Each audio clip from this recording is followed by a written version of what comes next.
જય સિયારામ દરેક મિત્રોને જય સિયારામ જય સિયારામ જય સિયારામ। તો મિત્રો તમે બધા કેમ છો? તમે બધા મજામાં છો? અમે પણ મજામાં છીએ। તો મિત્રો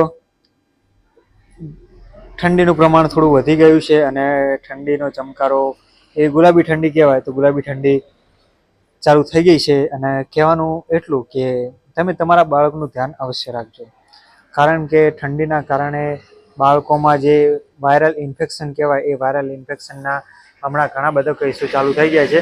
કારણ કે આજે જ હું મારી બેબીને લઈને દવાખાને ગયો હતો, એટલે મેં રિપોર્ટ કરાયો તો અમને જાણવા મળ્યું કે ઠંડીનું જે વાયરલ ઇન્ફેક્શન ડબલ ઋતુ જે થાય કે બપોરે ગરમી પડે, રાત્રે ઠંડી પડે, તો એ ડબલ ઋતુના કારણે નાના બાળકોમાં એ વાયરલ ઇન્ફેક્શનનો વધારે પ્રમાણ જોવા મળી રહ્યું છે। તો મિત્રો વધારે ના કહેતા તમે તમારા બાળકનું બહુ ધ્યાન રાખજો, જેથી કરી તમારો સમય, તમારા પૈસા અને તમારા બાળકનું સ્વાસ્થ્ય અને સમય એ બંને બચી જાય, જેથી કરી તમારા બાળક પણ તમને હેરાન ના કરે અને તમારા બાળક હસતું રમતું ખેલતું રહે। તો સાવચેતી આટલું તમે જરૂર રાખજો।